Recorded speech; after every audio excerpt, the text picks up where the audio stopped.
Hello everybody, it's Adrian for WapCar.my and I'm all about the details. So in last week's video, you guys mentioned that you want to see me talk about my very own Mazda 2.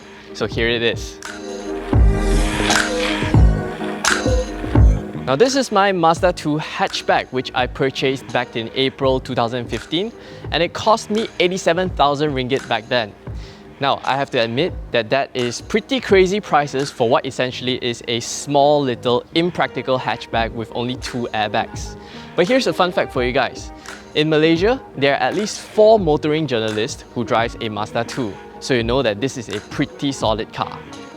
I followed the story of the Mazda 2 since its global debut because I thought it looks like a pretty attractive car inside and out. But it wasn't after when I read a written review on poltan.org, written by my now good friend Jonathan Lee, that I got super intrigued with the Mazda 2. Shortly after that, GCMA of Autobus.my published their video review of the Mazda 2, and that sealed the deal for me. I really wanted a Mazda 2. I am 5 years into the ownership of my Mazda 2 hatchback, and in that span of time, I've put about 70,000 kilometers on the odometer. But there are really 2 things that stands out for me, which are the driving experience and the interior.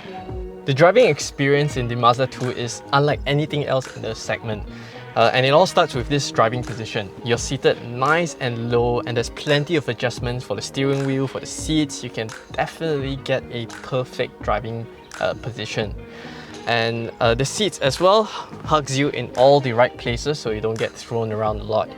Now, compared to class rivals, nothing in the segment, not the Honda Jazz, not the Toyota Yaris, not even the Volkswagen Polo, holds a dime against the Mazda 2's handling prowess. The steering wheel is perhaps the most communicative one you can find for anything, a new car under 100,000 ringgit. This is it just excites, it fires up your neurons unlike anything else at this price point, at this price range. It's just highly communicative and you just feel so confident and excited, having fun driving it.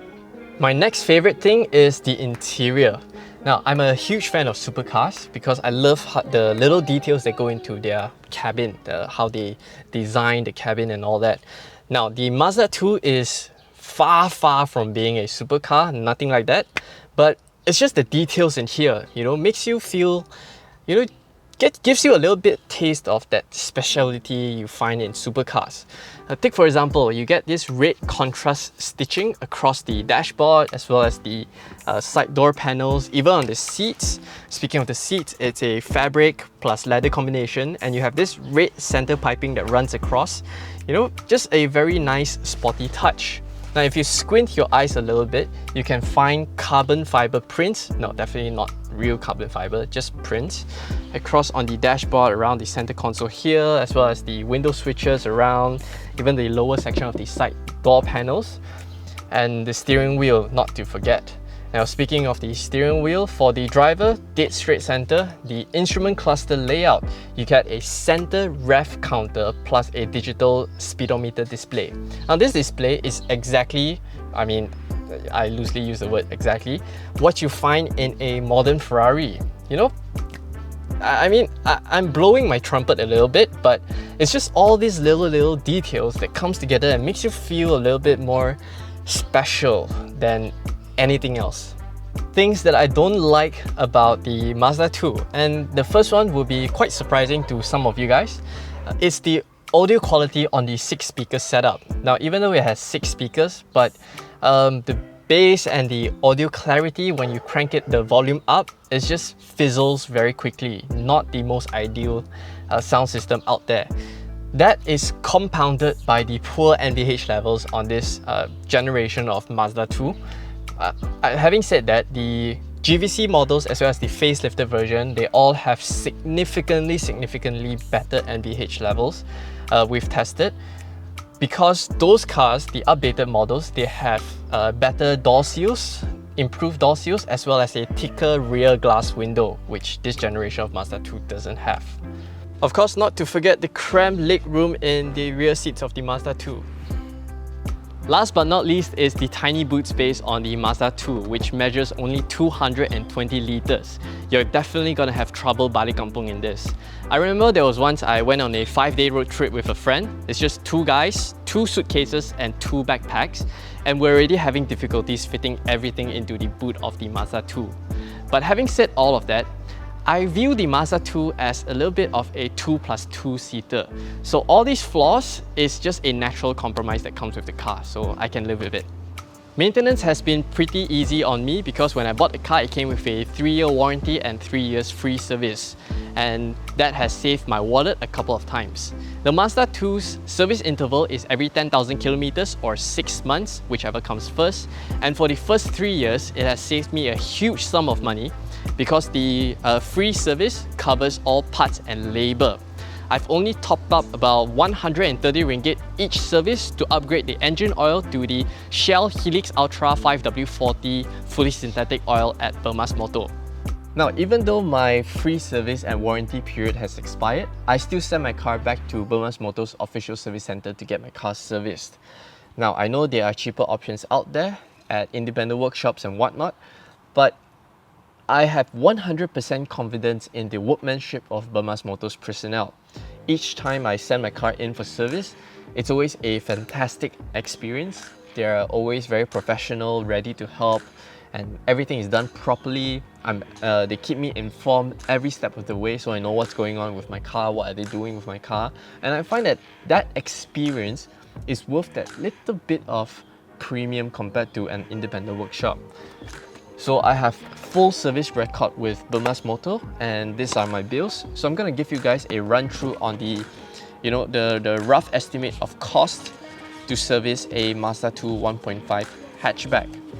Okay, so this is a bill for a minor service, my 8th service, which I carried out in October 2018. The total bill was 358 ringgit and 95 cents. Parts was 281.88. Labor was 73 ringgit, and plus taxes, you amount it to 358 ringgit and 95 cents. Now, I think it's a fairly reasonable price to pay because a bulk of that cost comes from the engine oil. Because I opt for the Shell Helix Ultra 5W40 fully synthetic 4-litre pack, so that unit price is a little bit more expensive, which is 246 ringgit and 98 cents. So if you opt for a semi-synthetic oil, it's going to be cheaper. Your service cost is definitely going to be cheaper. Now, for a major service, which I done, well, not exactly recently, which was in April 2019. Total bill, 587 ringgit and 70 cents. Parts was 371 ringgit 90 cents, and labor was 205 ringgit plus taxes and whatnot, 587.70 cents. Now here, because I've done a brake fluid flush, so the labor cost is gonna be a little bit more expensive. But then again, I find it pretty acceptable for a major service. Now, one cost that a lot of people might not expect, it might come as a big bill, is the battery. Now, remember the Mazda 2 comes with the i-stop automatic start-stop system. So the battery they use is a different grade, and I also replaced it at Bermas Motor. It cost me 456 ringgit per battery, and plus labor of 18 ringgit. Now, I know that the market price for these kind of batteries, if you do it outside at independent workshops, is about 350 to 400 ringgit. You can get it at that kind of price. But I find for that little bit of extra premium of 50-70 ringgit at Bermas Motor, they will do a full diagnostic test on all the electrical systems, the i-stop, the electronics, making sure that there are no fault codes whatsoever when they install the new battery. So you can just drive out with full confidence. You just have a peace of mind. And I find that, just the extra bit of charges, pretty acceptable. So to sum it up, the maintenance cost for a Mazda 2 is in between a mainstream Japanese brand as well as Volkswagen. So if this is on the mainstream Japanese brand, Volkswagen, the Mazda is about in the middle. So it's a bit more expensive, a little bit more premium than what you expect from a Japanese brand, But then again, the driving experience that I get from driving the car, as well as getting my car serviced at an official service center, I find this is a worthwhile price to pay. Most of the problems that I faced on my car was largely due to the fact that it's an early production unit, meaning one of the earlier batches that roll out of the production line. So naturally, there are some production issues here and there.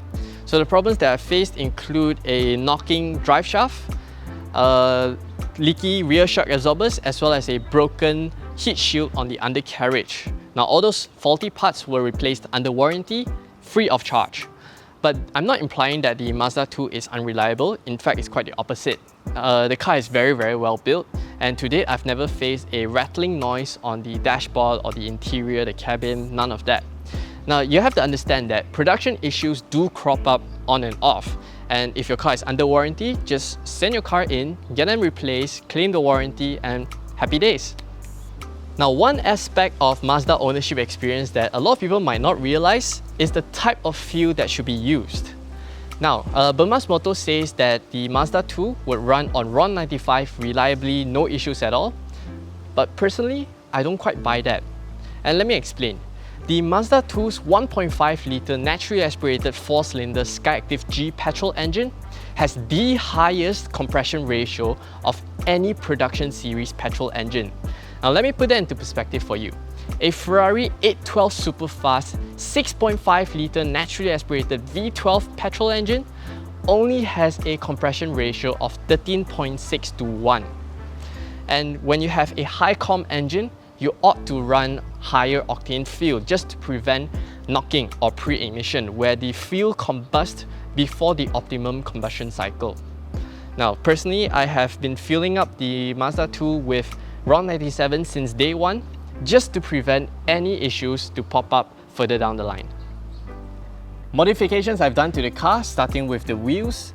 The original Mazda 2 came with 6.5J wheels wrapped in 1.5 60R16 profile rubbers. Now, my only gripe with that combination is that the wheels are a little bit too narrow for the car's profile, and the tire size is extremely difficult to find because it's a unique size.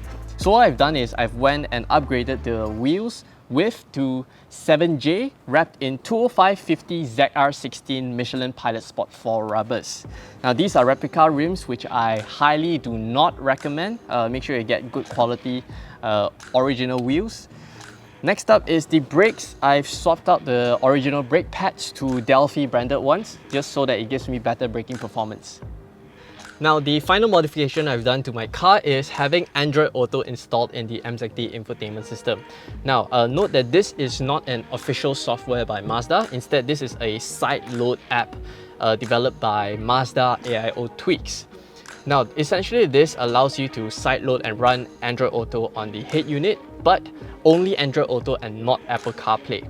Now, Bermas Motor offers a retrofit option for Apple CarPlay and Android Auto on older MZD systems. However, they are charging 1,400 ringgit for it.